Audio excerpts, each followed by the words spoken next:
Hello and welcome to Billionaires versus All of Us, our national roundtable from the Council of Canadians. Really pleased to see everyone here today. We got a good turnout. My name's Drew Oya J, and I'm the Executive Director of the Council of Canadians. I started in July, so I'm still a little new on the job, but I'm yeah, super happy to have you all here, and I think we're going to have a very informative and fruitful discussion.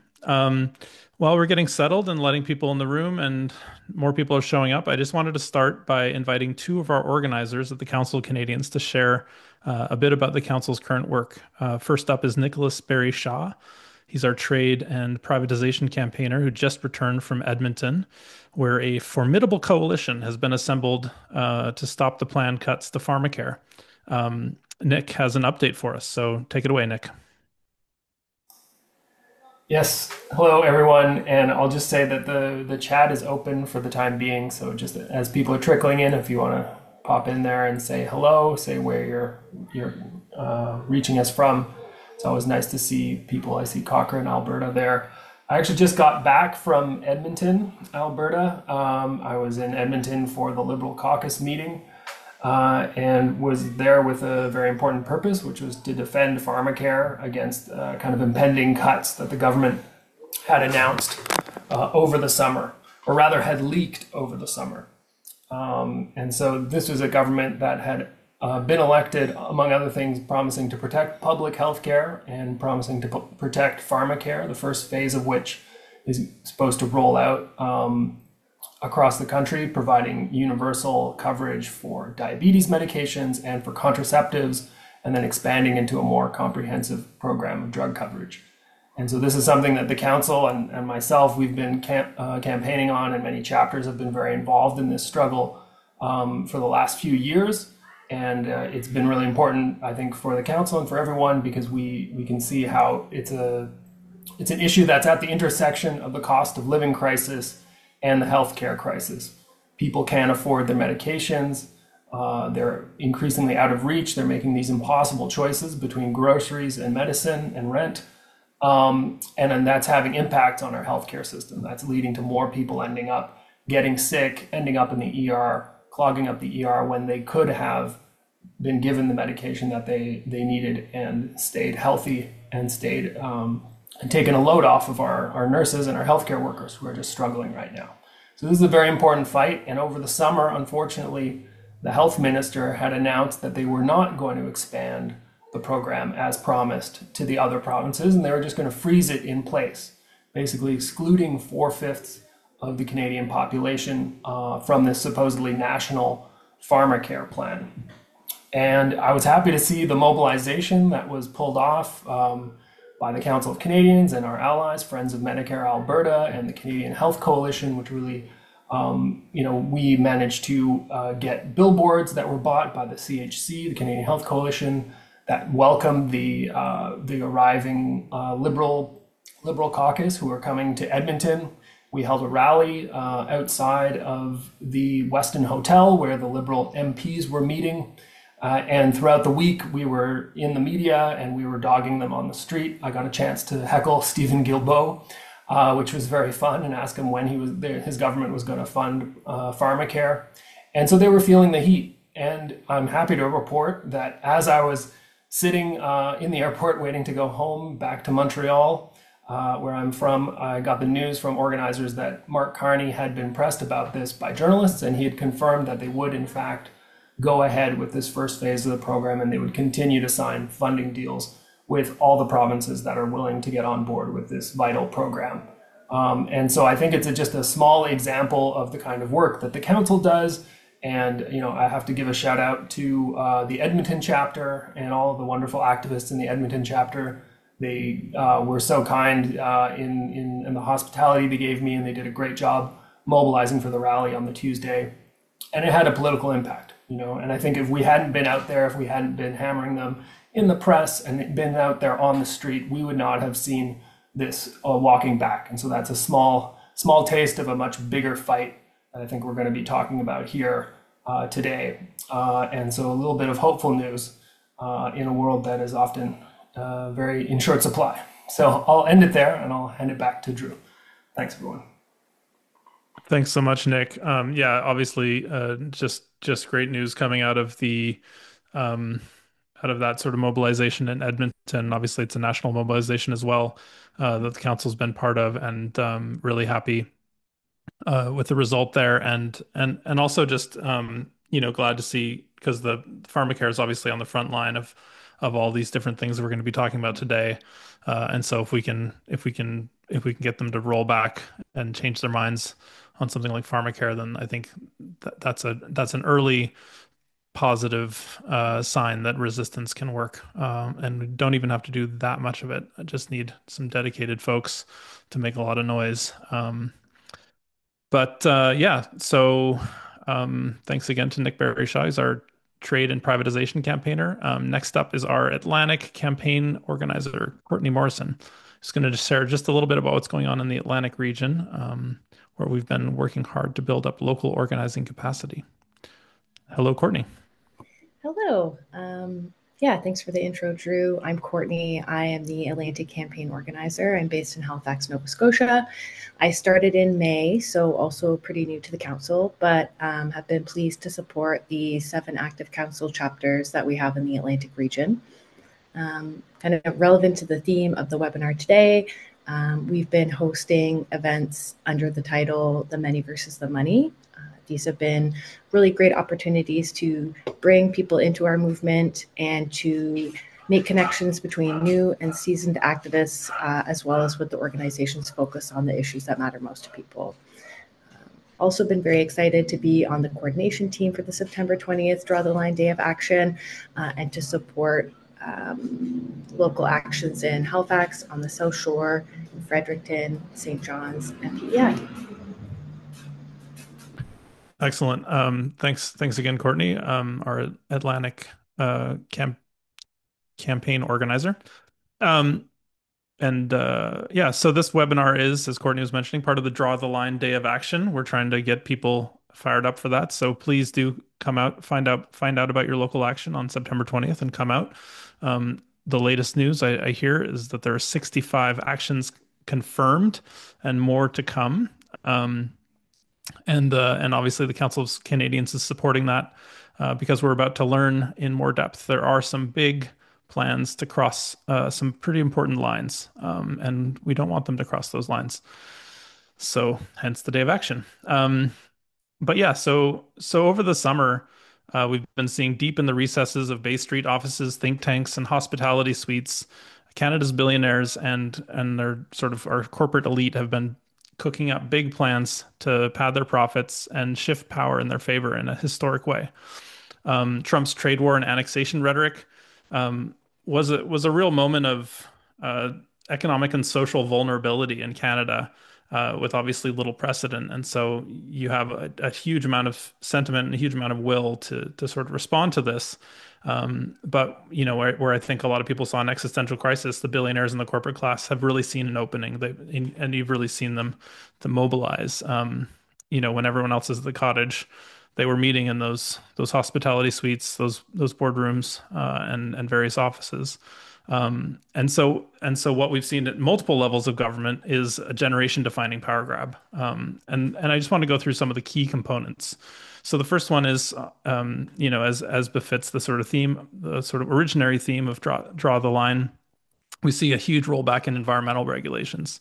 You just saw Alberta Premier Danielle Smith come out of meetings with Mark Carney with a big smile on her face. And the early reports are that they're going to basically get rid of or significantly change the emissions cap. And this is on the heels of some even bigger changes, which basically makes environmental regulations optional on so-called nation building projects, which do involve quite a few pipelines. We're seeing Mark Carney talk about pipelines to Hudson Bay, LNG terminals on Hudson Bay. We see, talking about liquid natural gas on the West Coast. We're talking about offshore drilling in the Atlantic. So there's real big shifts. I mean, I'm not even scratching the surface, but there's huge shifts happening on environmental policy. And obviously this is happening at a time when there's a multi-year sort of streak of wildfires burning millions of hectares per year, millions more being displaced by flooding all around the world. And I was just looking at the numbers today. There's the droughts are basically slowly chipping away at the global food supply every year. So the climate crisis is very much a crisis, even if we don't feel it or see it every single day. It's really the kind of main reason that the Draw the Line protests are happening. But while it was initiated by the climate movement and climate change is the overarching sort of crisis of our time, we're also seeing attacks on really specific constituencies. So and really understanding the interconnections and the people who are under attack and the communities that are under attack in this context, I think is really important. And that's again the theme: billionaires versus all of us. So, in tandem with the environmental turning back of the clock, there's a parallel attack on Indigenous rights. So, we're seeing a billionaire-sponsored legislative push across the country at the federal level, but also at the provincial level. I think Shiri's going to get into this, but there are a whole bunch of legislative initiatives to roll back the sort of incremental progress that we've made to fulfill our treaty and constitutional obligations to Indigenous nations. So, to speak to that, Professor Shiri Pasternak is here, and she teaches at Toronto Metropolitan University in criminology, and is also a co-founder of the Yellowhead Institute. Um, Again, another sort of target picked out by the billionaires and the corporate class is migrants and workers. So so Bill C2 increases surveillance. It increases the ability of government officials to sort of deport people without any oversight, and it really rolls back rights on a whole bunch of different levels. So Mostafa Henaway is from the Migrant Workers Center in Montreal, who also spent a month working in an Amazon factory in order to report on the labor conditions and on the sort of like cutting edge of how the sort of tech billionaires are extracting addition like ever more value from labor while leaving people in less good conditions. So I definitely recommend you check out his work. So federally, we're also promised austerity. Billions in cuts, about over 20 billion in cuts is sort of promised for the public sector. So this is an ideological battle in the sense that billionaires, they don't want money spent on public services at all, in the sense that they would like to cut it as deeply as possible, while maintaining sort of social cohesion, such as it is. But it's also attack on the ways in which the public sector protects the commons. So what we're seeing is that there's particular attacks on the Canada Water Agency. There's like deep cuts planned for climate programs in particular, and we don't think that's an accident. Um, and then, so to speak to that whole austerity agenda, we have John Clarke, a retired organizer from the Ontario Coalition Against Poverty, and a veteran of the fight back to the 1990s austerity measures. So, hopefully, we're gonna hear John's experiences to help us understand what the implications are. And finally, we're seeing an increase in military spending that's without precedent since the Second World War.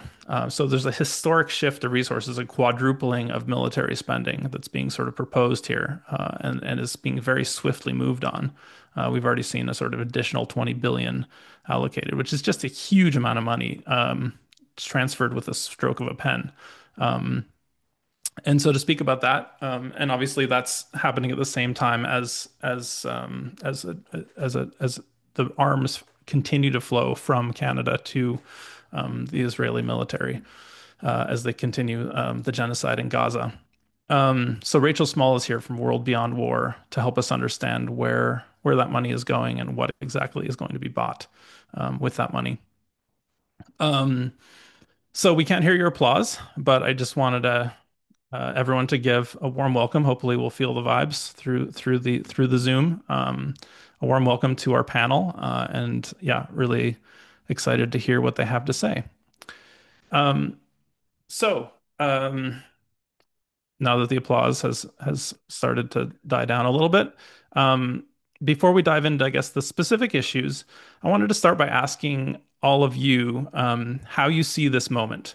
What is the climate in the meteorological sense and in the political sense? And what is one thing that could be important for people to understand who want to respond productively to the current context? So yeah, one just would just hopefully do a quick round here, 3 minutes or so each. And I'd just love to hear one thing that you think would be important for people to understand to respond productively. Why don't you start, John?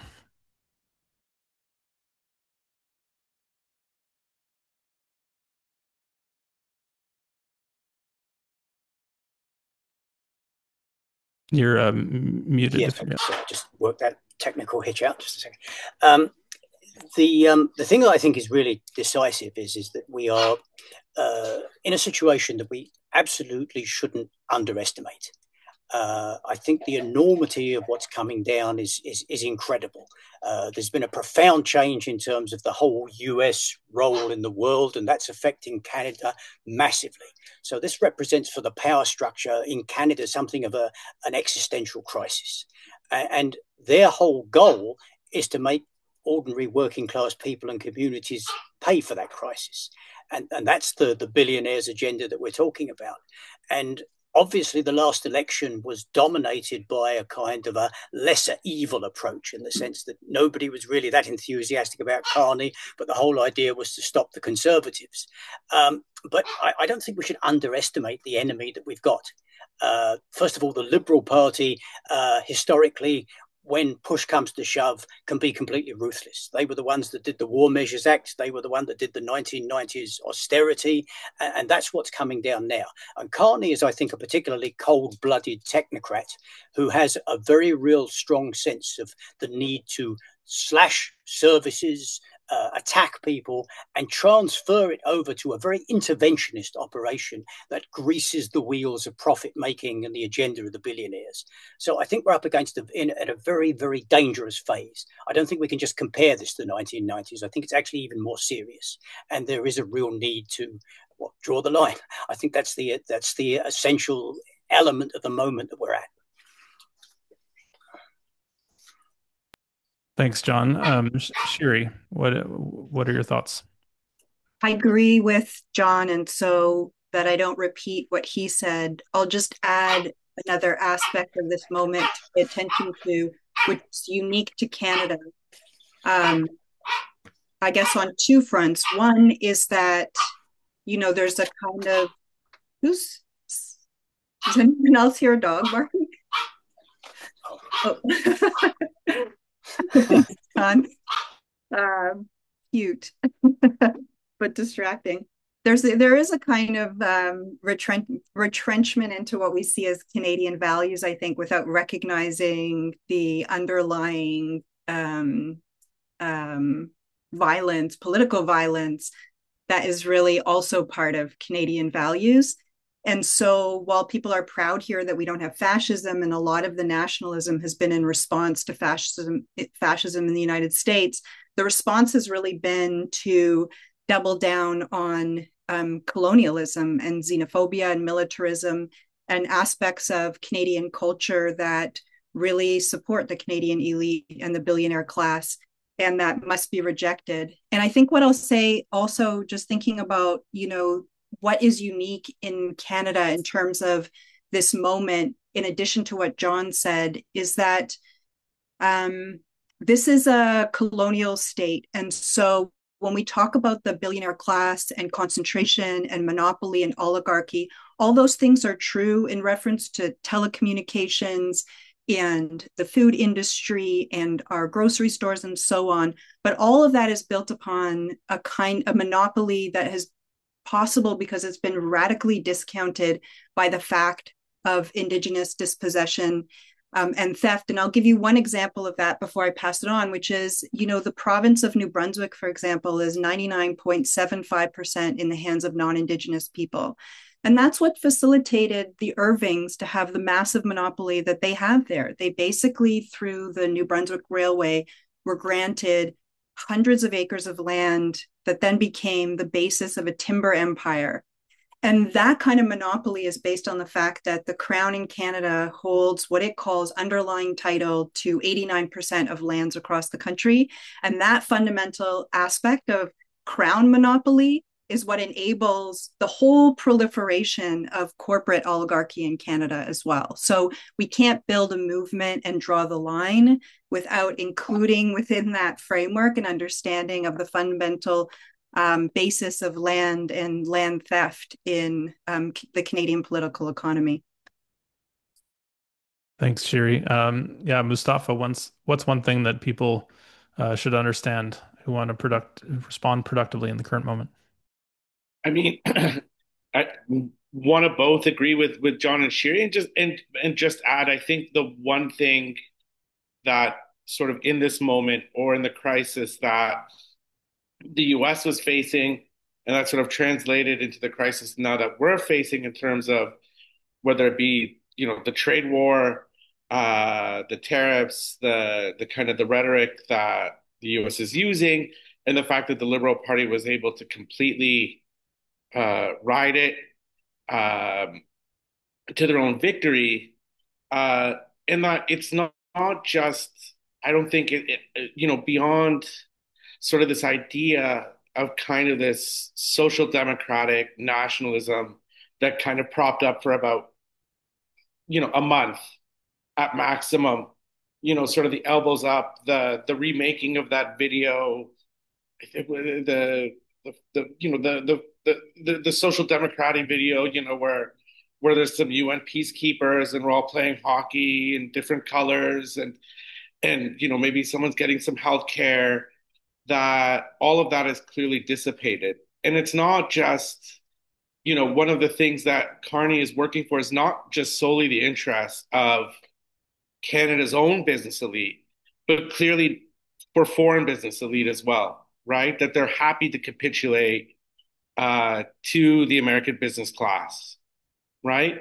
What was the first thing served up on the table was the digital tax, right? So a company like Amazon that already is now refusing to pay that digital tax engages in the largest layoff in recent Quebec history uh, to attack workers. And then now we're going to see them attack workers again in British Columbia, who successfully organized, is getting away scot-free. And it's exactly this model that's creating this crisis of services, that's creating this cost of living crisis, that's creating this funding crisis that we currently face, and that the liberals are more than willing to act on behalf, not just of local business interests, but also that of the US as well. And I think that's part of even the immigration policies that we're actually seeing, is to willingly engage and to participate and use this crisis to support the reorganization of the US empire, right? Whether it be the expansion of the Safe Third Country Act and being the northern flank for Fortress America, both in terms of military adventures, but also in terms of securing the border and keeping migrants out. And again, it's not to keep migrants out. It's to worsen the conditions of all workers that are fundamentally going to pay the price. So to me, and I mean, this is, I think, one of the most important things is that uh, that that actually this moment of kind of crisis is actually not a crisis for them, right? And that they're acting in concert, both in terms of foreign and domestic sort of capitalist interests. And I think the one thing, the fear now to maintain their power is that they're gonna drift harder to the right, and that we're gonna see further scapegoating to carry out their agenda, right? That they're not blind to the numbers in terms of what just happened in London this past weekend or the aftermath of Charlie Kirk, that it's not going to be the liberals of the past, but they're going to placate, I think, to the far right. Thanks, Mustafa. Rachel, your thoughts on what the one thing people need to know to respond productively is? I mean, I agree with what everyone said, and I think what stands out for me is the ways that like the specter of fear is being mobilized to do all kinds of things. So to try to answer your question about like what is one thing, I think I would say to like pay really close attention to that fear and the ways that fear is stoking racism, is stoking divide and conquer kind of tactics, right? And is used to like there's real reasons to have fear. There's real scarcity. There's real problems to be scared of. I'm not dismissing that. But is fear being drummed up in a way, or crisis being drummed up in ways not to solve the actual things that are threatening us, but instead to convince us to set aside our own needs, right? Like, oh, suddenly we shouldn't be worried about the climate or about having like literally a livable planet because fear, oh, we need pipelines. Oh, we need to quadruple our military budget to deal with this fear. Like, what is being drummed up in the need of fear? So I think the one thing for me is like to always follow the fear and like who is being benefited by what we're being freaked out into kind of agreeing with. Thanks, Rachel. Uh, so I guess to move on, I wanted to get into this government a little bit before we get into the specific topics. But on the campaign trail, obviously Mark Carney was something of a Rorschach test. Eager to avoid Polyev, I think, and to stand up to Trump. There was a significant part of the electorate that could see what they wanted to see in Mark Carney. So the Council of Canadians is obviously a nonpartisan organization, and folks will remember that we sounded the alarm about Pierre Poilievre before the last election, and so may have, even contributed to some of that climate. Um, but a lot of people just, in any case, decided to park their vote with Carney to prevent Poilievre from getting elected. And I'm curious what for each of you is the one thing we need to understand about Carney and Carney specifically, now that he's leading a minority government. Why don't we start with you, Rachel? Yeah, I mean, there are still ways in which I still consider him a bit of an unknown entity. I mean, I'm not going to say I know 100% exactly what he's about and what he's going to do next. And I'll admit that uh, there were things that I expected seeing, like the banker get elected, kind of the poster child for capitalism in some ways, become the prime minister. I'm not going to say I was shocked by all the decisions he's made, but I have been shocked by some of the decisions that he has made, by some of the things that were nowhere to be seen on the campaign trail in terms of actual words, promises, policy statements.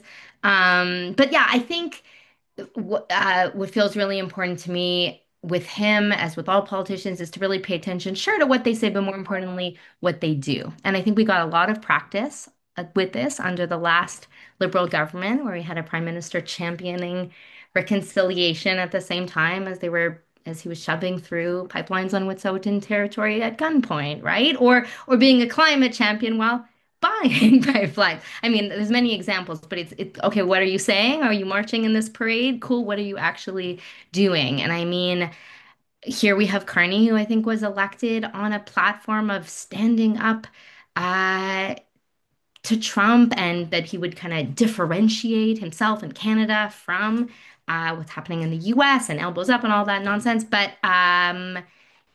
And I'm saying nonsense because instead, I feel like we're seeing is that he's been championing Trump-like values at every turn in just the past few months.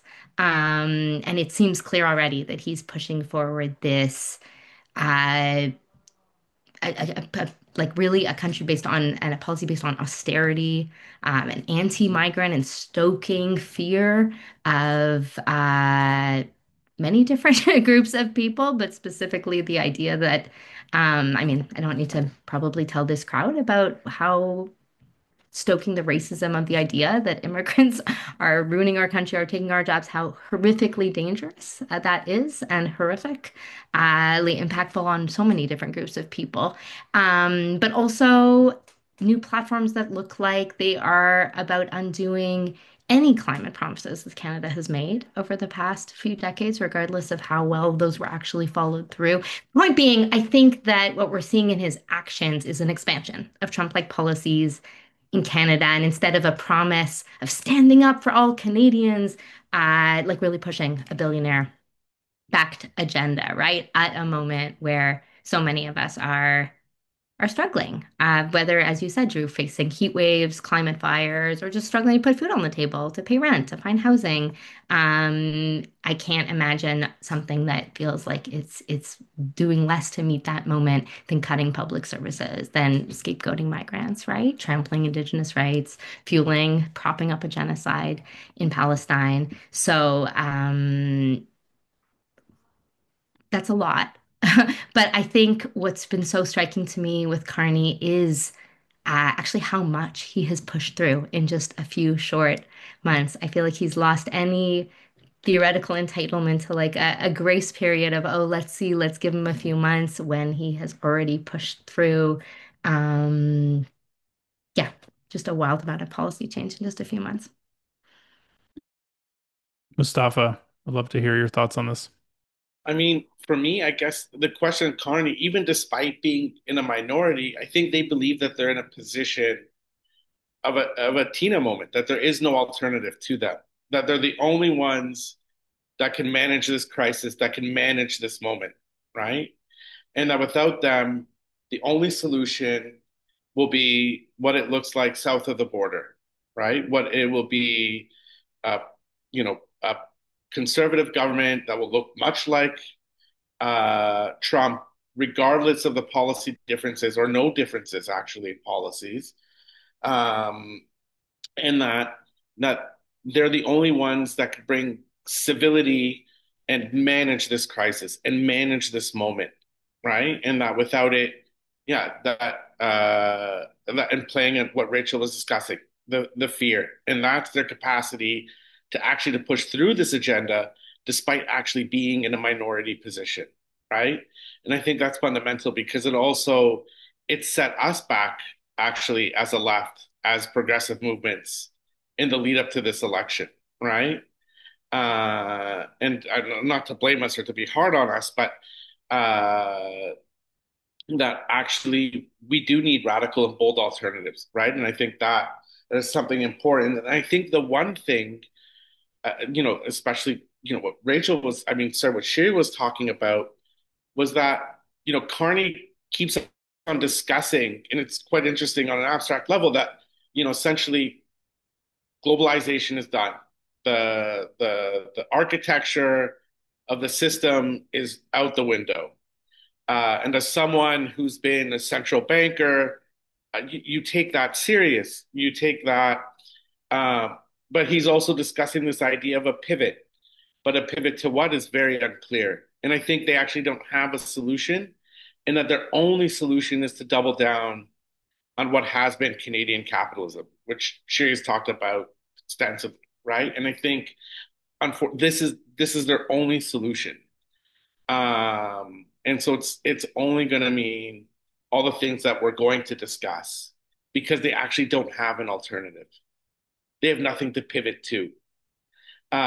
So I think to me this is a really and they're going to do it with the kind of urgency, yeah, that's going to be unprecedented. So I think that's what we're going to expect out of the Carney government, and they'll use that to block any opposition to their agenda. Thanks, Mustafa. Yeah, I just want to throw another question into the mix for the last two respondents. If you wanna touch on it in addition to building on what Rachel and Mustafa said, but I'm curious how people would respond to people who say, with Polyev it would be worse specifically, because obviously that's still the framework that a lot of people are looking at this through, is like, oh, well, it's still better than Polyev. So yeah, Shiri, what are your thoughts? I've heard people talk about the difference between these kind of political positions as being the difference between slow violence and fast violence, and it might be a useful way to think about it. I think Polyev was unlikable in the way that he dove into the culture wars that people associate with American polarization. And a lot of people rejected that. Of course, Polyev won a huge amount of seats. So, under no circumstances should we consider the conservative defeat a referendum on his politics. Those are very live politics in Canada. But by and large, in this election, Canadians rejected that form of polarization that some people have called also disaster nationalism, where rather than focusing, as Rachel was describing, on the very imminent threats to people's lives through climate change and cost of living crises and health crises and so on, the pivot is one of deflection towards trans people or the carbon tax, these kind of caricatures of environmentalists who want to take people's jobs, immigrants and xenophobia and so on. Those are kind of the rallying cries, but on a trajectory towards neoliberalism and sort of monopoly capitalism as well. Whereas Carney represented something else. As Mostafa described, he was like, we're going to be the adults in the room. We're going to do this with all of the technocratic tools at our disposal. He came in as Naomi Klein calls him banker daddy. Don't worry, I'm going to take care of you. I've got the skills. But the kind of skills that he offered, I think, are really sort of diagnostic in the corporations that he came from, like Brookfield Assets, which is a business that financializes residential real estate markets. So it's big financial institutions and investors who buy up all the real estate in major cities and then chop it up into,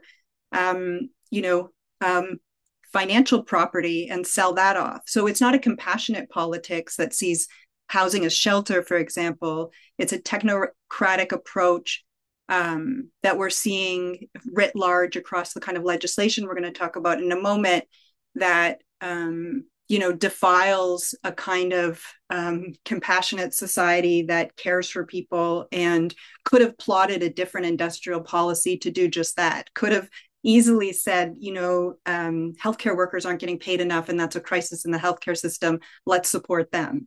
Or let's reindustrialize society in order to support, net zero targets, for example. Those are not the decisions that he made. And clearly we saw this already playing out on the campaign trail when he never mentioned Indigenous rights or environmental rights once in all of the sort of, nationalist rhetoric to protect Canadian values that he was espousing. Yeah, John, I'd love to hear you build on that a little bit in terms of, the path not traveled by either Carney or Polyev. But obviously keen to hear your thoughts on Carney in general as well. Yeah, I mean, I don't think we can take a lot of comfort from the fact that he's technically a minority government. I think the reality is that there's no conceivable political parliamentary alignment that's going to be challenging that at the present moment. And moreover, he's building something of a consensus with provinces jumping on side with destructive projects and all these kinds of things. So in parliamentary terms, he's certainly in a very powerful position at the moment. As he tries to implement its agenda, it may prove to be a little more problematic for him, to say the least. But we're dealing with something quite formidable in terms of his own approach. I mean, he's always played the sort of the very liberal progressive card. When he was governor of the Bank of England, he gave a talk to the Bank of International Settlements in which he talked in terms of inclusive capitalism and all the rest of it. But it was always based on the notion that capitalism could deliver. So if capitalism is in trouble, it logically follows that you have to do what is necessary to put the priority in place, which is preserving and defending capitalism. And so I think that's what he sees himself. That's what he sees himself doing. And so I think in that regard, he is extremely dangerous. I think he has a very, very clear sense of the kind of measures that are needed. It's striking that what he's doing is entirely in line with what the business lobby groups have called for in terms of deregulation, militarization, and such like. And in some ways, I mean, I don't, have any. I hope my credentials as a hater of the Trumpian right are intact, but I do feel that Carney brings a particularly dangerous quality. he isn't saddled with the sort of the Trump-like rhetoric and social agenda and somewhat quirky kind of approaches. He's very, very focused and he's very, very clear-minded. And his notion is we have to hammer working class people, we have to deregulate, we have to crush indigenous resistance and go ahead. We have to attack migrants. We have to do all these things. We have to try and cut a deal with Trump. But if we can't cut a deal with Trump, we have to diversify. Either way, what we have to do is become much more competitive. And that means massive attacks. And it means building a highly interventionist state that is ready to, in every possible way, grease the wheels of the agenda of the billionaires. And so in that regard, I mean, without wanting to, I'd cut my tongue out before I'd say a good word about Pierre Poilievre, but at the same time, I think there is a quality to Carney that we need to recognize and we need to understand. However, at the same time, we've seen him around the pharmacare issue, and we've seen him dealing with the defiance of the Air Canada workers. He's perhaps not quite as glib and confident and invincible as he might like to believe. I do believe there's openings. I do believe he can be challenged, but he is a very dangerous customer. I like how your dog was underscoring all the urgency of all your points until you started talking about the possibility of resistance working, and then seemed to take some solace in that. Thanks, John. Yeah, so I want to dive into the issues a little more depth now.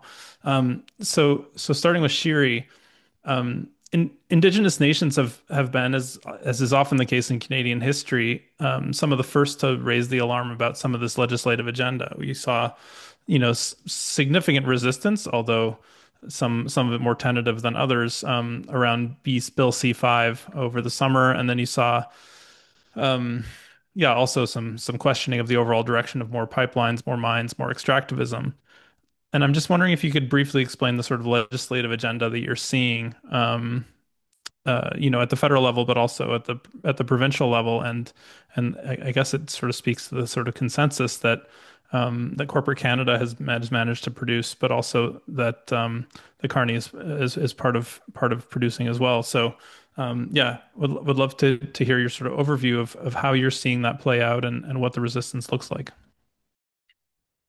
The scale of what's happening in terms of new legislation that's been introduced across Canada, federally and provincially, is really alarming and unprecedented in terms of its coordinated attack against environmental protections and Indigenous rights and also workers' rights. Many people will be familiar with the federal legislation C-5, which was split into two, but I'll talk about the Building Canada Act. But first, I just want to give people a sort of national picture of what's happening from coast to coast. All of these pieces of legislation were maybe sort of in the back pocket of governments that needed something to sort of grease the wheels to get momentum on legislation that is recalcitrant, like reactionary, a rollback of all these fights that people have been struggling to win for decades to get these kinds of protections. And Trump's tariffs gave people the sort of green light to go forward with them. So in BC, starting on the West Coast, you have Bills 14 and 15, so Renewable Energies Act and the Infrastructure Act. And those pieces of legislation, like many others, are about expediting approval processes for major extraction and development. Alberta introduced the Alberta Sovereignty Act that had a referendum in there that would trample on Indigenous treaty rights.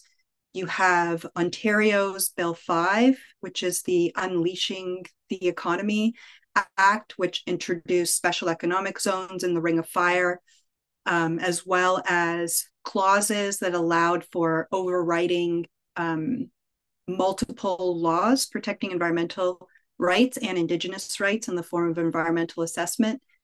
You have Bill 6 in Nova Scotia, which repealed the moratorium on fracking, and Bill 97 in Quebec, which allowed for massive pillage of forests in Quebec, also under the pretense of needing to defend the economy against Trump.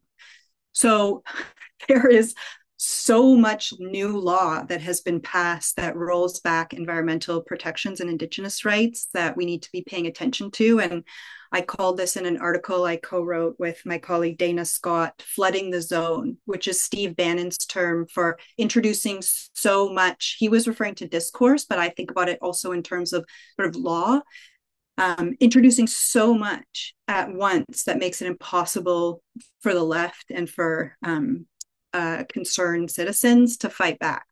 So I'll talk about Bill 5 since it will appeal to the most amount of people on the call from coast to coast. Bill C5 was passed in June. It had 2 days of consultation with civil society groups and Indigenous groups. It was passed on the last day that Parliament sat. It's omnibus legislation. It changes multiple laws in order to create a process to streamline approvals for major development projects, including extraction, including transportation, energy, mining, a whole kind of raft of kinds of development.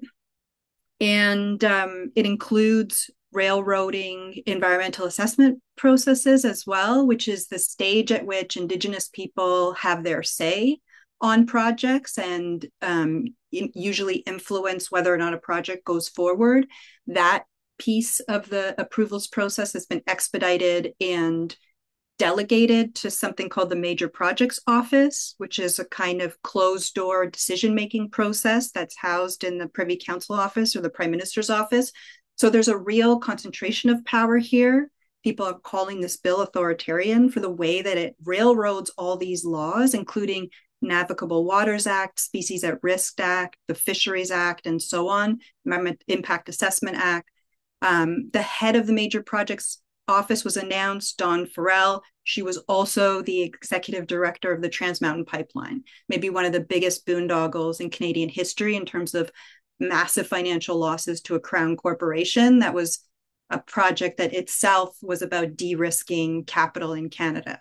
So maybe I'll say something that to take away from this is that Carney just announced the first 5 projects that are going to be referred to the Major Projects Office, and all of them, they include nuclear generator, Darlington nuclear generator in Darlington, Ontario, a tungsten mine in Saskatchewan, LNG phase 2 in BC, and the Red Chris mine in BC. These projects already are under construction and approved. So the question really is, well, what's happening here? At first, it looked like this is like a massive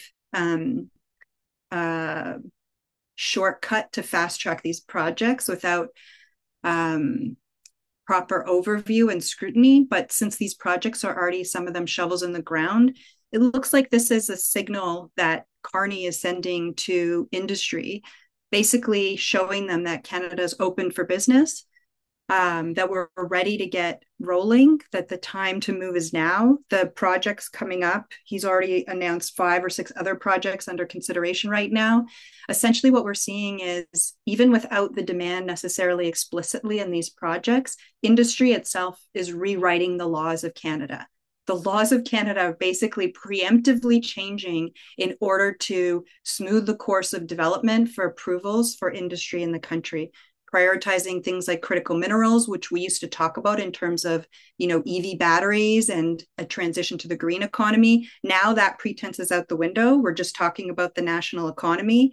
And many of these corporations that are being greenlit to do this development are Australian companies, Chinese companies. There isn't even a kind of alignment in terms of Carney's nationalism and an industrial policy that supports Canadian manufacturing or production, a productive base at home. It really is a naked giveaway of Canadian resources without the consent of title holders and treaty signatories in this country. Thanks, Shiri. I wanted to hear just a little bit about the Ring of Fire and Bill 5 in Ontario. which always confuses me because it's the same number as the federal one. But yeah, could you just talk because obviously there's a seems to be a I mean, since I can remember being interested in Canadian politics, they've been talking about the Ring of Fire, and it never seems to they never seem to quite get what they want there. But yeah, I'm curious what your thoughts are on that. Yeah, there's a few things to understand. One of them is that some of the minerals in the Ring of Fire are the only place to find chromite and other such deposits in anywhere in North America. The US is very, very interested in critical minerals. In Ontario, their trade tensions with China make it hard or may make it hard to get access to things, minerals, metals that they need for their industries. And so there have been discussions even with the US Department of Defense around critical minerals in Canada, especially in the Ring of Fire. And so Doug Ford has created what he calls a special economic zone. It essentially is a place that exceptionalizes law or suspends law there, including workers' rights, but also including environmental regulation and treaty rights in order to expedite development there. There's a company there called Wyloo that's owned by an Australian billionaire that is operating a mine there called Eagle's Nest. And local First Nations, including Nisga'a First Nation, Kitchener-Kusib, and Nunavut, and others, have been fighting against this development and arguing that Ontario has no right to be giving away these lands without their consent and consultation. It's going to be a big fight up there. There's youth mobilizations called Standing Strong Together. Attawapiskat youth have joined with others along the Attawapiskat River, where they're claiming that river and building coalitions in order to stop that development from moving forward. But that, just like Bill 5, the federal legislation, C5, the federal legislation, Bill 5 also, through its sort of omnibus nature, also impacts at least a dozen other laws in Ontario that provide environmental protections that would otherwise prohibit the kind of expedited development that Ford wants to see happen in the Ring of Fire. Great. Yeah, I was going to ask about the resistance, but that's great. That's great to hear a little bit about that, and obviously we'll be following those communities closely as some of these projects try to move forward. I want to move on to Mostafa, and I just want to make sure, there's all these, there's sort of an alphabet soup of bills here, but I think it's really important to focus in on each one. And obviously, Bill C2 removes limits on surveillance for especially of migrants, but potentially in general as well, and makes it much easier for government officials to deport whoever they want without process, and I think quite a bit more. But Mustafa, when we were talking before the event, you were referring to it as attack on all workers, not just migrant workers. So I was wondering if you could explain a bit what you meant by that, and maybe fill in some of the details of what we see in Bill C2. Well, starting off with your question, Drew, and we were talking about before, is that there's this sort of false notion that there are quote unquote there are workers and then there are migrants. Migrants are workers, right? They are part of the same class. They're on the same shop floor. They're working side by side, every other worker. The fundamental difference is because of their status, because that they're tied to these closed work permits as part of the temporary foreign worker program, or can only work part-time because they're international students, or have no status, results into further their exploitation. And fundamentally, I think what's really important is that this idea that we really have to combat, especially right now, is that the notion, two notions, this false binary between migrant and worker, that's only underlined by people's status, by the arbitrary nature of where they're born or the piece of paper that they have, is that fundamentally migrants are organizing or struggling for all workers. They don't see the binary. right? When they're organizing for a decent minimum wage, whether it be in Ontario, whether it be in Nova Scotia, they're fighting for all workers, whether they be organizing at Amazon, like Chadian refugees were to organize the first union uh, in Canada at an Amazon facility, the most virulent anti-union employer on the planet, or one of them, uh, while he had his $52 million wedding in Venice, occupying Venice for a weekend. It was migrants who were doing that organizing for all workers, right? So this false notion really has to be systematically attacked, and because also when the conditions of migrants uh, become increasingly precarious, that affects all workers, right? Um, and one of the racist points, and that that you see in that it kind of it bubbled during the COVID, but now is kind of to the front and center, is this idea that during the Freedom Convoy, this small group of owner operators represented all truckers, right? And in Canada, when in fact half of them are migrants, working as subcontractors, working 16-hour days, 18-hour days, below minimum wage at certain points, with very little regard to their work conditions and being placed in the most dangerous jobs are actually greasing the economy. But there was no concern for their work conditions. So in terms of this idea that the idea that the attack on migrants is fundamentally attack on all workers, right? Because now, being competitive, lowering costs is the imperative, right? And that's only going to be furthered by making work even much more precarious, right? Much more, in terms of lower paid, anti-union, more placement agencies, all of that to ensure that companies remain profitable, right? And not getting in the way of any anti-union activities. So and so going back to what the Carney government has done, and even before the Carney government, right? So a lot of these attacks on migrants really ramp up in 2024. It's really important to talk about Bill C-2, but the context actually begins before, right?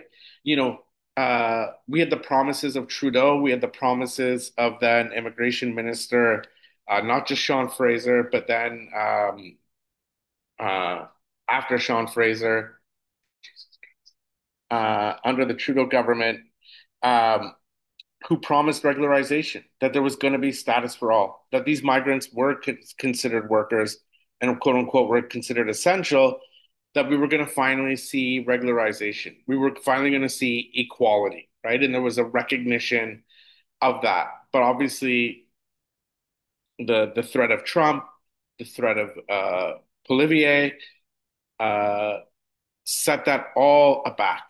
Not only did we not have regularization, when it was promised in 2023, we saw the first attacks on international students, the cap on international students. But no one discussed the fact that the crisis in post-secondary education was staved off and subsidized by international students. The 50% of 50% of universities' fundings or post-secondary funding comes from international student fees. It's 50% of the equivalent of what the federal government spends. Um, I mean, that's an incredible wealth transfer from the global south to the north, right? In one way. Then you had the attack on temporary foreign workers, setting caps on temporary foreign workers, especially in municipalities with high rates of unemployment. And all of these were obviously workarounds because it wasn't to remove migrant workers, it wasn't to get rid of migrant workers, but it was to give the facade that we were doing so, right? So obviously, employers will always find new strategies and new ways to hire migrant workers.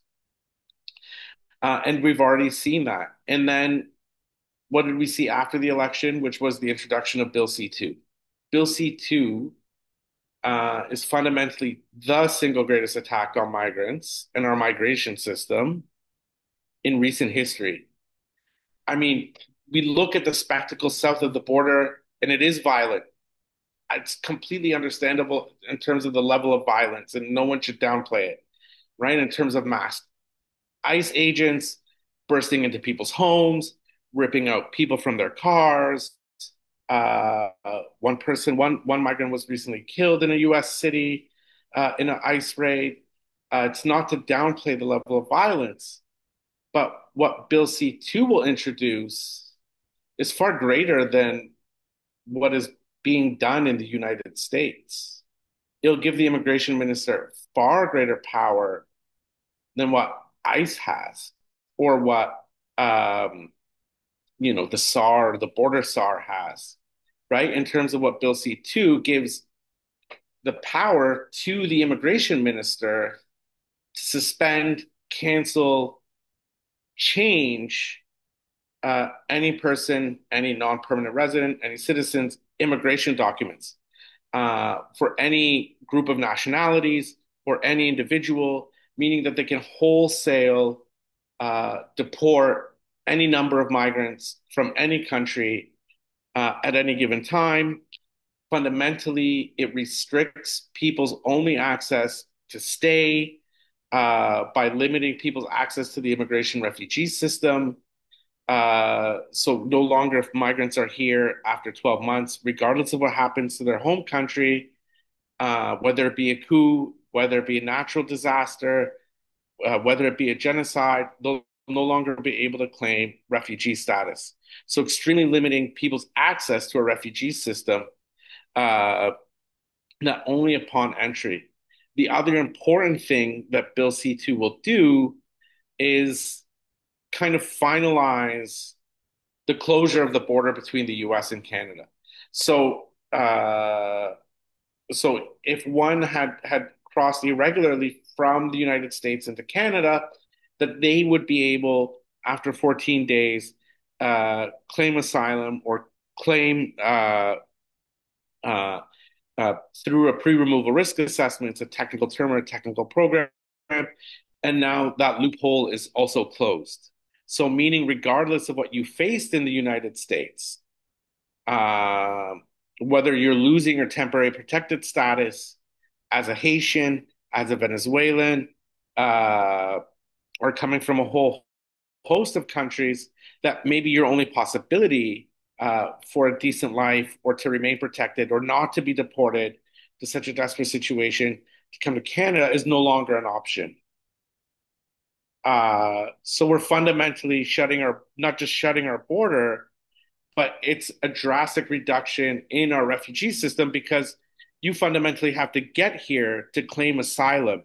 And if you can't come here, then you can no longer claim asylum, fundamentally shutting down our refugee system. So it is a massive attack in our migration. And this idea of going back to workers, when we go back into our history and sort of our darker days of our history, when we think about none is too many, sort of people in Toronto recently had to deal with fascists trying to organize in Christie Pitts, it was quite symbolic that they chose Christie Pitts because there had been sort of the anti-fascist riots in the 30s and Christie Pitts. But when we think about the none is too many policy during World War II, in terms of keeping Jewish refugees out of Canada, and when they were stuck at practically the same border in Quebec, at Roxham Road, at Lacole, it was labor that organized to bring them in. It was labor that organized to try to open the border to those refugees, to bring them in through textile and garment programs and whatnot, to do support work, to do emergency work. So there was a sense that this was all part of the same struggle, right? And fundamentally, that these attacks on migrants that are facing have to be seen as part of the same struggle. The fact that you have an NDP premier, let's not discuss Carney for a moment, saying the exact same line as Bolivia, that we need to shut down the temporary foreign worker program. We need to talk about Canadian jobs first. Uh, should be attacked, right? As loud as clear that that has no place in any progressive party, right? That we should be defending decent jobs for all. And that fundamentally means also to go back to the regularization program. So that, I mean, it's unprecedented what Bill C2 will actually do to our migration system and the attack that migrants will actually face because they can be deported at any given time. They can have their status removed at any given time. Yeah, thanks, Mustafa, for that. And obviously, this a sobering assessment. I can't help but notice the sort of the common thread here, like whether it's environmental regulations and the sort of like multi-decade climate movement that has like managed to win some concessions in terms of capping emissions, and then the like multi-decade migrant justice movement that's managed was on the cusp of getting that sort of regularization in place. And then Indigenous rights, same thing, multi-decades, like Supreme Court cases that take 10 years. And then all of a sudden the rug gets pulled because they're not going to waste a crisis. So yeah, really, really uncanny the sort of parallels in those trajectories. But thanks for sharing your analysis. I want to move to Rachel Small. Rachel, Mark Carney has obviously talked about quadrupling, not doubling, not tripling, but quadrupling military spending, which is just an astonishing mandate to claim, especially when nowhere on the campaign trail did we see anything like this. Um, can you help us understand what that actually means in like practical terms? Like, if you quadruple military spending in Canada, like where do you even spend that money? Like, what does that look like, and what are the implications? Yeah, I mean, I'm an anti-war organizer as my day job, and even my jaw dropped when I heard him say to newspapers just last week that we are quadrupling the military budget. Like this is like it's almost unfathomable in terms of the sheer amount of money, but also just like the humongous shift of Canadian policy of like Canada's imagining of its role in the world. Or of the whole kind of myth of Canada as just being completely distinct from like our warmongering neighbor to the south. No, here's Canada now that wants to quadruple its military budget. But yeah, I mean, in terms of the money, I found myself even having trouble understanding what we were talking about because, I mean, for context, Canada had already doubled its military spending over the past decade. So it's already talking about a ballooning budget. But then now with what we're talking about, it's going to be like at least $150 billion per year. And by the way, that quadruple was by the end of the decade, which at last check is about less than 5 years away. So this is not some distant plan. This is now. Um, I found myself struggling with like understanding what $150 billion like even is. So as someone who's lived in Toronto for many, many years, it helped me to understand that that's nearly 10 times Toronto's entire city budget is what that number looks like. Or you could look at it like, for example, the federal government. $150 billion dollars is vastly more than what the federal government spends on all health and social transfers to all the provinces and territories combined. Like this is an enormous amount of money. And it's obviously not separate from all those other things. It is coming from those other things. And I mean, like naturally, given what we've all been talking about, this particular moment, this context of these like economic and sometimes annexationist threats coming from Trump, I mean, the discourse can sort of be from a lot of people. And what I'm hearing from a lot of people is, oh, well, surely this must be needed to protect us from the US, right? And I understand the impulse to think that, but unfortunately, there's no other way to say it except it's just completely untrue. And in fact, the opposite is true. In fact, what this is a huge gift to Trump. And this is exactly what he explicitly demanded of Canada, right? Is this huge ballooning of our military budget because it's 100% supporting his agenda. Um, and I mean, the reason why ramping up Canadian militarism is giving Trump what he wants is like also the same reason why it's ridiculous to think of this money from a perspective of us defending ourselves from the US. And that's because the Canadian and US militaries are deeply intertwined. They're already very intertwined. There are many ways in which the Canadian military already acts like a branch of the US military. But this ramped up budget is actually about deepening and deepening and deepening that. It's committing to join really in lockstep with um, with the US and its ever increasing militarization and its ever increasing warmongering and projects of war around the world. And I mean, to illustrate that point, like there's very specific things we can look to. Like, what is this? Like you asked you, like, what is this money gonna go for? And I mean, the short answer is we don't know because unlike other types of budget decisions, which you might expect to happen from a place of we want to do XYZ and that will cost this amount of money, this is not how this decision was made. It was made in this completely I won't say unprecedented, but an extremely weird way where instead of saying we need this amount of money to pay for these things, they just announce, actually, we would just like to quadruple the budget for this. And we actually won't tell you explicitly what this is for or why this is needed.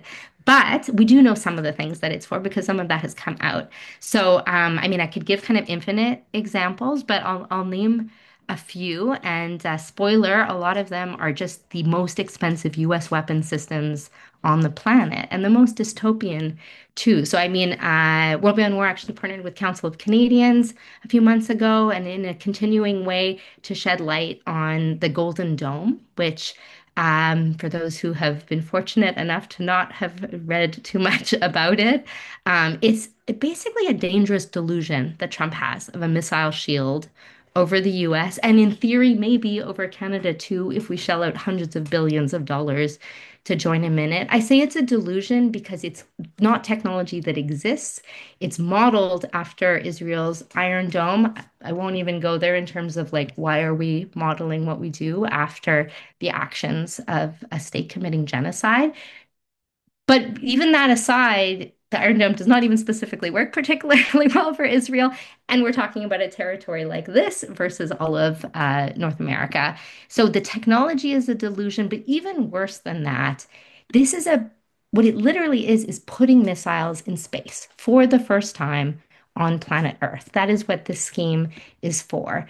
And if you look at Trump's original executive order, it explicitly identified it as not a defensive project, but an explicitly offensive weapons system. It literally said that this was a project to defeat missile attacks prior to launch. So if you're attacking something prior to them launching an attack on you, that's you attacking them first. That's just explicitly what that is. So this is an offensive project to put missiles in space for the first time, and Canada is now taking steps to join it. That's what the type of spending that this would be looking at. And I mean, in terms of what we're talking about with the billionaires, this is not only a clear path to accelerate a global arms race. It's a project to put just an astonishing amount of wealth into the military industrial complex, into companies like Lockheed Martin, Palantir, and people like Elon Musk and Peter Thiel, right? These are the kind of tech oligarchs who would be building this and getting the funds to do so. And I mean, from a protection standpoint, I mean, if you think about who are the people, like if you think about countries in the world that have lots of reasons to fear US aggression, US being the country that has attacked more countries than anyone else on planet Earth. What does it mean for Canada, even from a purely kind of defensive perspective, ignoring the cost, ignoring the other stuff, to be joining this project to put missiles in space to threaten every country on Earth that is already terrified of US aggression? I can't imagine anything that would do more to harm Canada's security prospects than joining a project like this. And I mean, that's just one example. I won't go in depth on others, but if you want to talk about giving money to billionaires, like just a few months, the Liberal government gave, I think it was 8 billion to like one of Canada's wealthiest families, the Irving family, to have them build a whole bunch of new destroyers. That's like literally the name of this type of warship. And maybe one more example I will name because it connects a few of the dots is that our movements actually have kind of forced Canada to reconsider, at least in theory, its purchase of F-35s over the past few months because uh, we kind of pointed out that this is not just an American fighter jet system. It's not only going to cost billions of dollars, but it's literally a system that is US built and US reliant. Like we literally would not be able to fly these without collaboration from the US. So why in a moment of us facing these threats from the US are we considering buying 88 of these fighter jets that not coincidentally are precisely the fighter jets that have been used to decimate Gaza over the past 2 years, and where we've seen exactly what these fighter jets are designed to do, right? Which is just to completely um, decimate civilians by turning schools, refugee camps, hospitals, entire cities to ruins. If you've heard the news about the fighter jets that are dropping the 2,000-pound bombs on Gaza, it's the F-35s, and these are now the jets that Canada is making a little bit of a show of, oh, we're reconsidering whether these are the jets that we're going to buy. They're going to choose these are the jets we're going to buy because this is a project in alignment with these U.S. weapons companies. And maybe one other thing I'll just say about the F-35s. Um, in connection to what Shiri raised is that um, it turns out there's 900, I don't have the exact figures in front of me, but there's something like 900 pounds of rare earth minerals. So it's rare earth metal is a type of critical mineral in every single one of these F-35 fighter jets. And I also have witnessed the change in the mining industry going from, oh, well, we need these mines exactly for electric vehicles, for an energy transition, to now just straight up saying, no, we actually need these open pit mines. We need to devastate communities and destroy their water sources to build war machines that are in turn, yeah, going to render other parts of the world inhabitable. So, I mean, Carney, I think, just is straight up promising a war-filled future for Canada, in addition to a promise of crippling austerity, because you can't quadruple your military budget without robbing funds from everything uh, else. So it's pretty grim. Yeah, yeah, thanks for that, for drawing out all those connections, Rachel. Just as a quick follow-up, we are running a little low on time, but briefly, I wanted to just hear the sort of latest status because I feel like every few weeks we hear a sort of promise from the Canadian government that, arms sales to Israel because of obviously what's the mass killing at this point and mass starvation of civilians is proceeding apace, and they claim that they've stopped arms shipments. But what is the current status of arms shipments to Israel from Canada? Yeah, I think it's so important to highlight that at this moment of this military push, it's happening at the exact moment where we're seeing um, it may be in opposition to previous kind of myths of the idea of Canada's role in diplomacy and peace building, et cetera, like a complete abandonment of that in terms of the idea of quadrupling our military budget. But I think we're also just seeing in front of us exactly what Canadian militarism right now really looks like, and that has been Canada acting as a partner to Israel in its genocide of Palestinians. Like, of course, in the way that Canada is financially supporting that. Like we have not canceled the Canada-Israel Free Trade Agreement. There's tons of investments, et cetera, et cetera. Not only diplomatically supporting Israel, but like you said, literally continuing to arm Israel as it is using these Canadian weapons or these weapon systems that have millions of dollars of Canadian parts in each one. Yeah, to commit just like the worst war crimes imaginable. So that said, our movement and kind of speaking to what John was saying before in terms of this government may not be as impossible to move as it maybe acts like it is.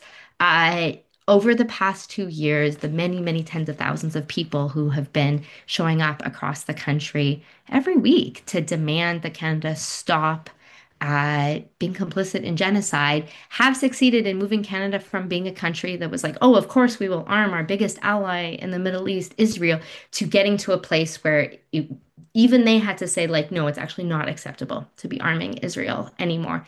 That's huge. And the Canadian government was forced to actually stop some of the weapons from flowing to Israel. to stop issuing new export permits, to cancel some of the existing permits.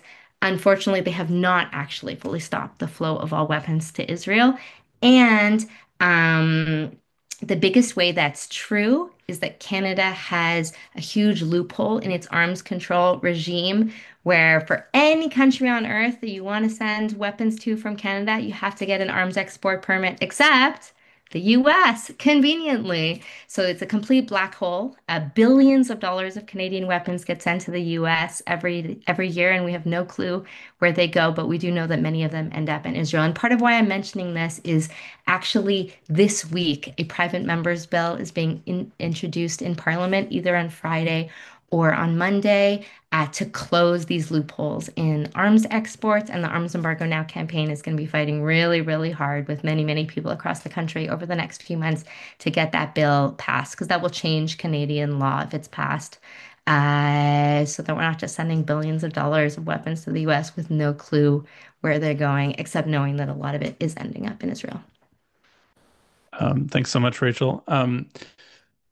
Yeah, so last but not least, John, obviously you were on the ground during, and you've talked about this a bit earlier, but during another major move toward budgetary discipline and austerity in the 1990s. Um, I guess just holistically, can you give us a sense, and I guess as an anti-poverty activist at that time, um, well, can you give us a preview of sort of what we can expect in terms of the effect on society and the sort of social relations and yeah, and just what does that look like, and obviously, how can we fight back? Yeah, I mean, Carney's plans on austerity in some ways are as yet a little more nebulous than some of the other areas we've been talking about, although that's going to change very quickly. We're going to see the federal budget, and we're going to see, obviously, they're talking in terms of tens of billions of dollars in cuts, going up to like 15% of the federal cuts in federal services of 15%. So this is absolutely incredible stuff.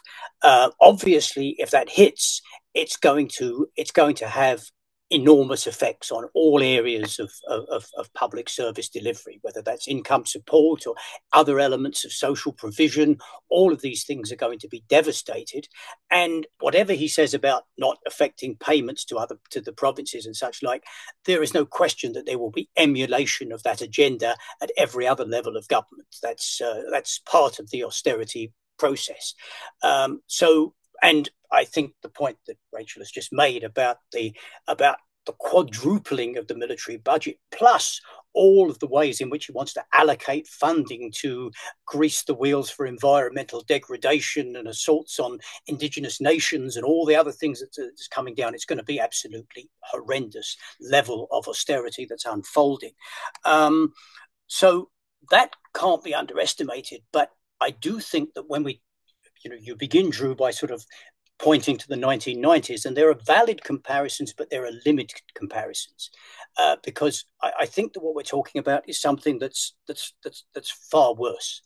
And I'll say that for essentially three reasons.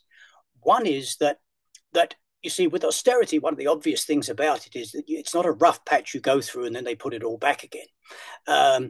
After austerity happens, you may have a period of relative consolidation, and they may lessen the pace of it or whatever, but it doesn't come back. So we're still dealing with the effects of the austerity agenda of the 1990s. What Chrétien Martin did, what Mike Harris did, and all those things are still with us. And so that really means, not to be hyperbolic here, but in the 1990s, they were cutting into flesh, but now they're going to be cutting into bone. That's really what it comes down to. You're going to be dealing with a social infrastructure that is already decimated by previous levels of austerity. So that's going to be really, really important. The other thing is, it was Mostafa who pointed to Margaret Thatcher's infamous TINA formulation, there is no alternative. And clearly, the agenda that Carney is pursuing, I don't want to let him off in any way in terms of his responsibilities here, but he's doing essentially, he's going down the same road as other governments to a very, very significant degree. The EU is taking very similar roads with regard to militarization and austerity and all the rest of it. So what's unfolding is part of an international consensus that is much more developed, I think, than it was in the 1990s. So that's absolutely true. And the the sort of the destination of the money that's filched through austerity is much more clear cut. The transfer to military spending is it's already spoken for. The military armaments companies have their hands out waiting for it. The pipeline companies are ready to go. There's absolutely no doubt that the money, once it's taken from people's basic needs and once it's robbed from communities, is going to be handed over right away. So we're going to be dealing about a permanency to this round of austerity that's absolutely devastating. And finally, I think the other lesson in the 1990s is that people didn't just roll over. There was a level of resistance. I live in the province of Ontario, and there was the Ontario Days of Action. There were really serious attempts to mobilize communities to fight back, to mobilize unions, to mobilize workers that were really, really important. But the criticism I would have of the movement that existed in the 1990s is it didn't have a really clear sense of the enormity of what it was up against. And it didn't have an agenda of really escalating the mobilization to decisive levels. And I think that at this point, we need to, as a broad movement, we need to take stock of what we're up against. We need to certainly make the case out there for the bold alternatives that Mostafa talks about, but we need a strategy and a plan of action to stop this. I mean, our perspective can't be to register our protest and sort of deplore what's happening. Our objective has to be to mobilize the strength that we have in our communities and in our workplaces to stop it. Because if we don't stop it, we're going to see life change for the worse to an incredible degree in this country. Thanks for that. Obviously, grim but informed outlook, John. I wanted to ask you just one thing, I guess. Obviously we're talking about federal cuts here, and most of these programs are sort of administered. The key programs, obviously, like whether it's social welfare or education or housing or healthcare are, at least theoretically, as many online liberals are, ready to tell us at any moment, administered provincially. So could you just talk a little bit, from your experience about the connection between sort of federal austerity and provincial programs? Yeah, I mean, I think in part because of the whole network of funding that exists in the country, federal austerity does translate into less revenue at the provincial and municipal level, but it's also an infectious proposition. I mean, the same people that are going to have been lobbying for austerity at the federal level are going to see an enormous opportunity to push for exactly the same agenda at the other levels of government. And frankly, I don't think there's a great deal of hope that, left to their own devices, the politicians at the provincial level and the territorial level actually are standing out as anti-austerity champions. I think we can expect them to sign up. We can expect to see really brutal and vicious cuts happening at the other levels of government, and it's going to be part of the process. Federal government workers are facing the decimation of their ranks, but it's unrealistic to think that that's just going to happen in at the federal level. It's going to translate. So the common front that we've got to build has to be against the whole ambit of cuts. So I mean, if you lose your job, or if your income support program is cut by a certain percentage, it isn't your primary concern which level of government did it. The issue is you want to stop it, and we need a broad-ranging movement that challenges the general austerity. Carney's playing a leading role, but it goes well beyond Carney. There is a real consensus at the political level that's being implemented at the moment that we've got to fight. Yeah, that's a pertinent comment to be sure, and it folds kind of perfectly into the last round here that I was hoping to get to. Um, yeah, and I'm hoping to hear everybody on this, but why don't we start with you, John, in terms of that fight back? What is the one thing we need to keep in mind, or maybe one thing that gives you sort of hope that we can sort of learn the lessons of the past and create a movement that can challenge this in a fundamental way and escalate to the extent that we actually build the world we want to build. Right, right. Well, I mean, I think we see glimpses of it at every point. I mean, we do see, I mean, we begin with a report of what just took place in Edmonton. Um, uh, there may be criticisms and problems to be laid in terms of the Air Canada strike, but there is absolutely no question that what we saw there was flight attendants ready to defy a back to work order. I mean, that's not a small thing. That's an enormous thing. Sometimes people suggest that there's this kind of mood of apathy or something out there. That's not true for a moment. There's a vast sense of anger out there. So, but the question is to fashion a response that can actually challenge it. And I think the crisis that we face at the moment is a crisis of not of anger, but of effective forms of resistance. I mean, look internationally. Just a short while ago, the Macron government in France introduced cuts to the pension system that were devastating. But there was a mobilization that was bigger than anything since 1968. And yet the cuts went through, which I think really leads to the conclusion that the kind of movement that we have to build can't be a public relations exercise, and it can't be based on gestures or even powerful shows of potential force.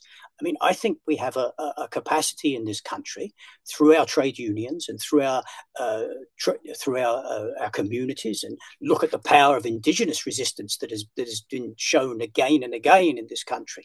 We have a capacity to build a movement that is economically disruptive, that is able to create a political crisis for governments like those of Mark Carney. But it's going to require the building of a movement that's going to have to be dynamic, democratic, built from the base up. And I think there is the potential to do that. I think they are creating the conditions where such a movement can be built.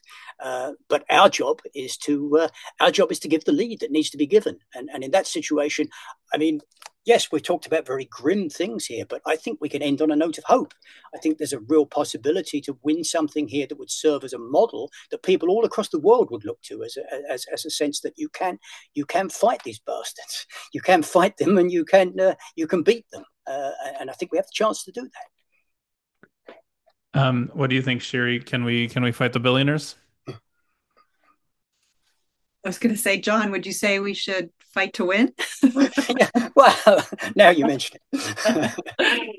Yeah, I think we can. I mean, just to build on John's point, we have a particular geography in this country. You know, we're a small population concentrated along the southern border. But that also means that we can cover huge amounts of space if we coordinate our actions. And as John mentioned as well, we've seen the precedent for this. I struggle when people say,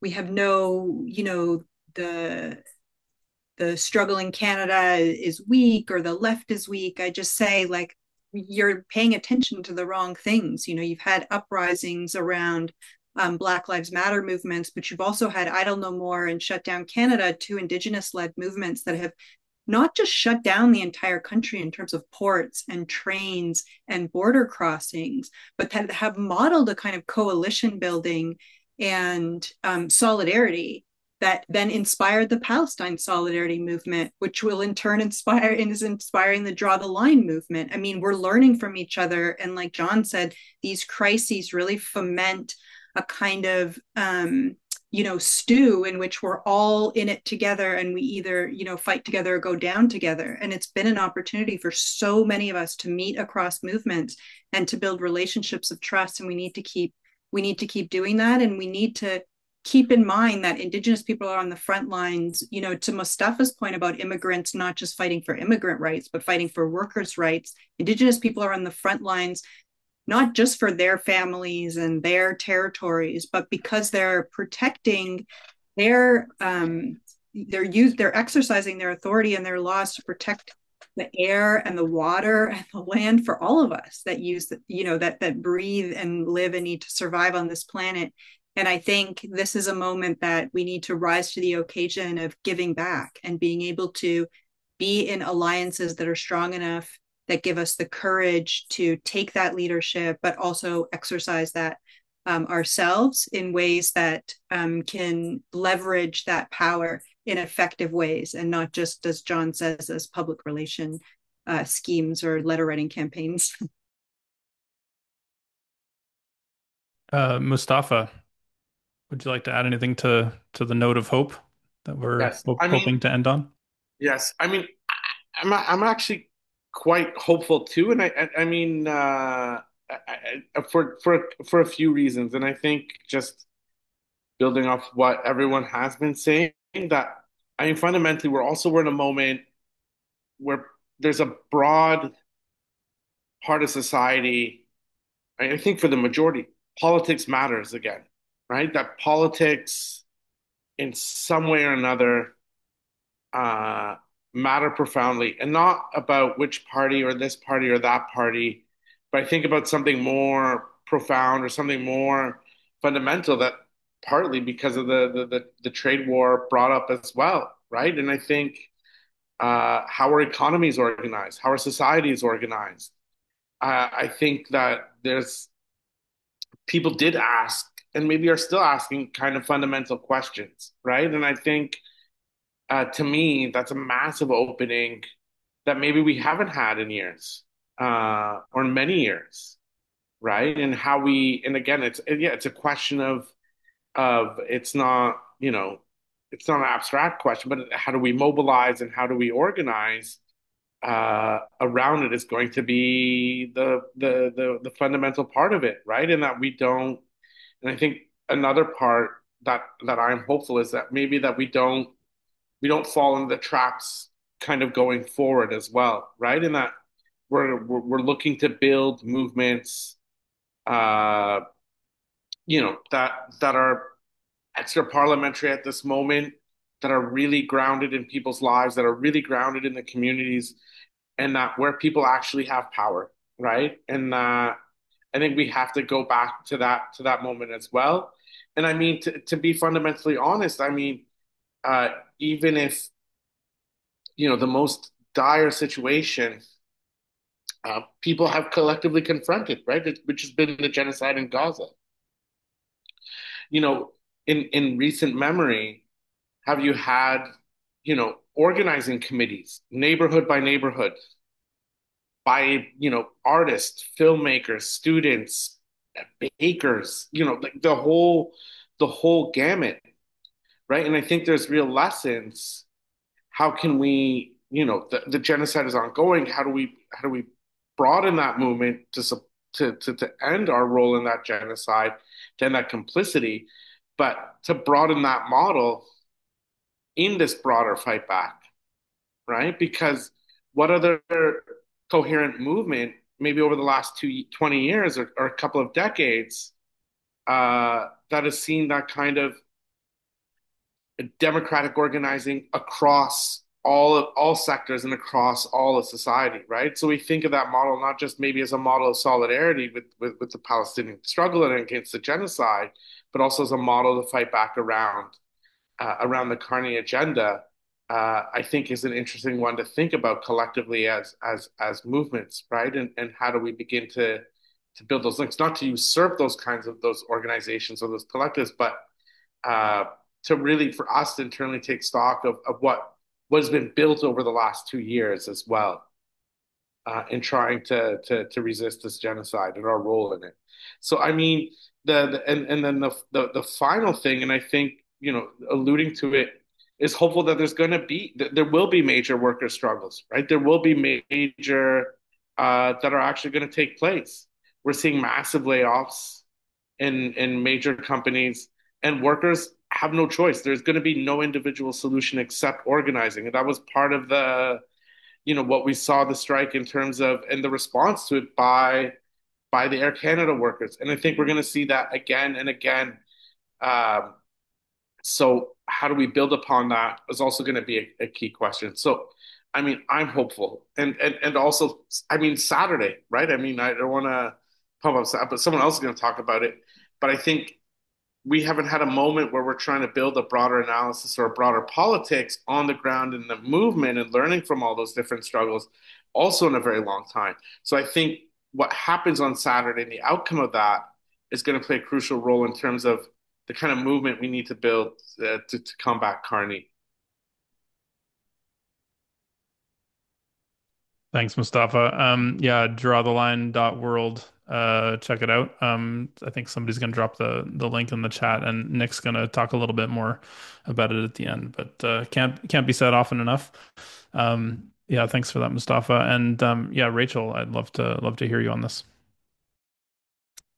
Yeah, I'm like a little bit of obsessed with Mariam Kaba's like various treatises on hope, like incredible abolitionist organizer and thinker based in the US who like really talks about hope as a discipline, not like a feeling or an optimism. And that like for me really resonates. Like for me, the hope is in the doing and like the hope is in the organizing and the marching and like the building of the thing is the hope versus like you have to have the feeling in order to do the thing. It's like, no, no, no. And so I mean, yeah, as an anti-war organizer over the past, like especially over the past like nearly 2 years of this genocide, I have seen just like so much radicalization, the best type of radicalization of thousands of people across this country who just like total unveiling of everything they thought they knew about Canada's role in the world when they like watched the role that Canada was actually playing in this horrific violence. But more than that, people who like attended, organized, marshaled at, baked cookies for like their first ever protests, people who organized like weapons factory blockades who never would have imagined themselves doing that before. Like there's been such a huge skill building. Yeah, I chatted with someone yesterday who was like, said like, oh, 2 years ago, I was like too scared to attend the book group at my church because I was too shy and I just gave a talk in front of the entire congregation about why we need to endorse the demand for an arms embargo. Like just the skill building and the feeling like, oh, we can do this together, just within that movement space over the past 2 years is kind of wild. And once you learn where your local weapons factory is or how to actually understand what the government is doing versus what they're saying, like you don't forget that stuff after. And I mean, as an anti-war organizer, like something I take a lot of hope from is like kind of the well-kept secret that like peace is actually not like the fragile or the difficult thing. It's actually like getting wars started that is super difficult. It requires just this like enormous concerted effort. Like war doesn't actually come from this like innate human desire to kill each other or whatever the myth is. It's a social invention, right? It's like perpetuated by governments and institutions because they directly benefit and profit from it. And the hope comes in noticing that like other social inventions that are built to benefit certain groups of people, like it can be ended, it can be abolished. And just looking at the obscene amount of propaganda and fear mongering it takes to try to convince people that to keep them safe, they need to keep migrants out, or they need to starve society of resources for pipelines, or to spend it on the military. I mean, the Canadian military literally has the largest public relations body in the country, like literally hundreds of full-time employees who their literal job is to crank out endless propaganda to try to convince the public that what we need is warships and fighter jets and this. And for me, the optimism is like, I don't actually think the public is convinced. Like, I think Carney's policies are in direct opposition to the mandate he was voted in. I think they're deeply unpopular. And I think a majority of people in Canada, like, I mean, polls every week show that a majority of people in Canada want Canada to stop arming Israel, want Canada to take action to address climate crisis, want a government whose policies are like not actually based on fear and racism and xenophobia, right? Like I think most people really recognize that like this is actually a very good time for us to separate what are the actual threats to our security from the self-interested goals of Trump, of the weapons industry, of fossil fuels. Like this is a really good moment for that. And I think not only are we on the right side of history, but like I think a lot of people, lot more than we would ever imagine are with us. And I'm like, so it's been such an honor to be part of the Draw the Line organizing because in at least the past couple decades, I haven't seen an effort like this to not just say, oh, we'll have our protests and your contingent is invited too, but actually say, no, we're going to co-organize this together. Like we're going to actually have this historic moment where we are taking a stand arms in arms, even if we don't all know each other, even if the meetings are messy, even if like we don't actually get each other's issues perfectly and we don't use the right language. But we're actually going to do this massive show of force together, and I'm just really excited for Saturday. Thanks for that, Rachel. Yeah, obviously, it's a very exciting proposition in terms of the coalition that's being assembled for Saturday. I wanted to invite Nick back, to sort of just add a little bit more of a explicit pitch for people to participate. Um, but Nick, are you there? I'm And here. you are amazing. Yeah, take it away. And sorry, so yeah, Nick's gonna talk, and I just wanted to say, super appreciate 160 people sticking around for an hour and 45 on Zoom. I don't take it for granted. I think it shows a lot of dedication among the folks, and obviously the importance of these issues and getting to the bottom of these things. I am going to take a few questions. There are a bunch of questions, and obviously don't have time to get to all of them, but I just want to give the panel a chance to respond to a few of them after Nick speaks briefly about the draw the line. Yeah, well, Rachel teed it up so well, so I'll be brief so we can get to the questions. But the Draw the Line Day of Action is happening in over 65 cities. I saw one of our chapter members, I think from BC, jumping into the chat saying it's more than 65 cities and towns. So it's happening almost everywhere. In the chat, you'll see the link for the Draw the Line website where you can find where these actions are happening. There are dozens of Council of Canadians chapters who locally are involved in this organizing. And as Rachel said, this is going to be an important opportunity to kind of create a show of force, right? And I think if the pharmacare decision was any indication, I think this is what we need to do in this moment. We need to be coming together, and we need to show that no, we're not going to go along with this direction of change, and that there is a critical mass of people, even at this early stage, who are ready to get out there and are ready to mobilize. And so there's going to be demonstrations and marches in some places. There are going to be cultural events. There are going to be teach-ins and activities. And so I'd really encourage you to go to the website, check out what's happening where you live, and to show up. And if there's a council chapter, which there are in many cases there will be, connect with the council chapter there. They've been doing amazing work, I know, locally, making things happen in many different cities and towns. And so that's really an opportunity to connect and to keep going forward beyond September 20th. And so that's September 20th is this Saturday. Really important that we have as many people out as possible. So really just going to emphasize that people should go out for that. I did want to do one pitch since I'm doing pitches. Eagle, if you could put up the last slide, before we go to the question period. The Council of Canadians is a membership-based organization. We're grassroots. We don't take corporate money. We don't take money from the government. It's really the donations from people, ordinary people, that allows us to do the work and gives us the political freedom to organize these kinds of events and to be involved in these kinds of struggles. And so I'd really encourage people to become a member if you can. Any amount of money helps. And obviously our movement and our organization is people powered. So that's really the most important thing, is people showing up and getting involved, as you all have here today. So if you're not a member yet, it's as little as $1 to become a member, but obviously we will take more if you can give it. And so we'll put the link in there to become a member for the chat, and I'll let Drew wrap things up with the Q&A. Thank you so much. Great, thanks, Nick. Yeah, really hoping to see everybody out on the 20th, and really was meeting with some of the organizers in Ottawa, where I'll be co-emceeing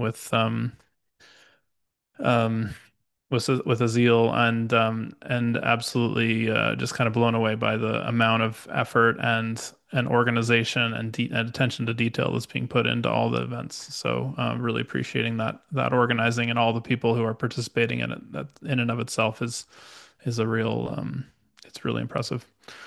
Um, so yeah, get to questions. There were a whole bunch of questions, but I just wanted to give the panel the touch on a selected few of them. And I'm just going to read them out, and then give everyone a chance to sort of pick and choose which ones you want to engage with in order. But yeah, so first one is, what are the chances for the Liberals to apply a wealth tax? And then there's a link to an article about making the case for a wealth tax, but I think we know what the case for a wealth tax is. And then another one is, how can non-Indigenous Canadians support the recognition of Indigenous sovereignty over lands? Um, and there was another question about sort of organizing by constituency. They were saying that MPs aren't feeling the heat. MLAs and provincial legislators aren't necessarily feeling these issues, aren't hearing from people. And so, what are the sort of what's the sort of potential to get organized by constituency? Um, Another one was about the U.S. needing plutonium for bombs from processing waste material, and is that part of why Canada's getting into nuclear power? The premise of the question being that nuclear power is one of the most expensive options, and that wind, solar, and batteries have sort of already won the cost of energy generation race. Um, so yeah, why don't we start with Mustafa and go down the list. Yeah, just quick responses to any of those questions, and we'll try and wrap up by 9 p.m. I mean, maybe I'll just the wealth tax one. I don't know if, but I mean, I don't see them implementing a wealth tax. I mean, they already scrapped the capital gains tax as like being too controversial, so I can't see them or imagining them introducing um, a wealth tax. And I mean, even though as much as would want one or as necessary as one, I think this was also part of the question of the digital tax. It just didn't affect, the Magic Seven, the big platform companies like Google and Amazon and Meta and whatnot. But it's across the board, right? So, and unfortunately, as more and more economies going that way, you have less and less wealth actually being taxed, right? And so, and also, I mean, a big source of wealth that's not going to be taxed because this is a big part of the liberals' unfortunate strategy that's not going to hold. And this wasn't Carney, this was Trudeau, is the imperative to keep to make housing affordable without bringing down the prices of people's homes, right? The very contradictory nature of a financialized housing market. And so again, so that wealth is not going to be taxed, right? In the way that it should be, in terms of, so I just don't see a wealth tax. I mean, and it should be part of it, right? We should be thinking more imaginatively, right? Why aren't we thinking about maximum wages? Why aren't we thinking about, but I mean, fundamentally, I mean, the limiting of that inequality or that divide between the 1% and the rest of us, or the billionaires and all of us, is again, it's going to be the organizing on the ground in the workplaces that's really going to challenge it, right? That's really going to challenge the Westons. It's really going to challenge the Bezos of the world, right? Um, and that's the kind of the tax that we need to break them, from winning concessions and union collective agreements. Thanks so much, Moose. Let's go to Shiri. We'll just try and keep it to like two minutes, and we might even get out of here just after 9.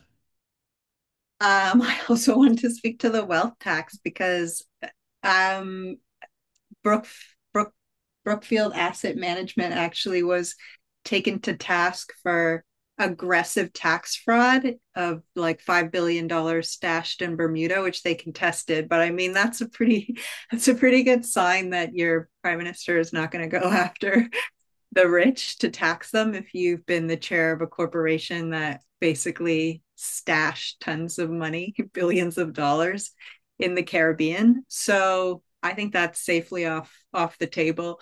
Um, the question about supporting Indigenous rights, I think that's a great question. It's a very local question, depending on where you are. There are over 60 Indigenous nations across this country, and through colonization, many of those nations were fragmented onto reserves, or the Métis have a whole different relationship with the crown and have a sort of proprietary relation called scrip. And then there's no reserves or treaties in the north, except for modern treaties. So wherever you live, that's going to really dictate the kind of territorial authority that's being exercised. And I encourage you to just do some research about who's in your area and if there are actions to join them. These sorts of expressions of dissent are always extremely welcoming. People are always extremely welcome when they're respectful. And so just be courageous and do a bit of research and sign up to the newsletter on 8thfirerising.ca, and we send it out every 2 weeks, and we have a whole list of all kinds of actions that are being taken across the country that you may not otherwise hear about, and that's a good way to plug in as well. Thanks so much, Shiri. Rachel. Yeah, I mean, what can I say in 1 second? I mean, I think that like we need massive resource redistribution, and like yes, it should come from the billionaires and go to everywhere else. But like the and this is not the same type of thing, but at like the individual level also, like sometimes many of us have access to different types of resources, and like a really concrete thing that sometimes we can do is to in our own tidy way, not instead of massive wealth distribution, not instead of a billionaire tax, but like we can also sometimes redistribute access to various things. um I I mean, I am the only staff person at World Beyond War Canada, so it's not like we have like an enormous amount of people and resources, but I like know that it is my duty with being one of the only paid anti-war organizers in the country that like if someone is arrested in this country protesting war, like I'm gonna drop everything and do what I can to support them. And that's like a concrete way that I can redistribute my time and energy. And if we're looking at like who's criminalized for standing up to violence, like Indigenous people are very close to the top of that list often. Um, I know I'm part of a land collective where I live, and we try to match our colonial property tax to local First Nation struggles, and that's something we're able to do.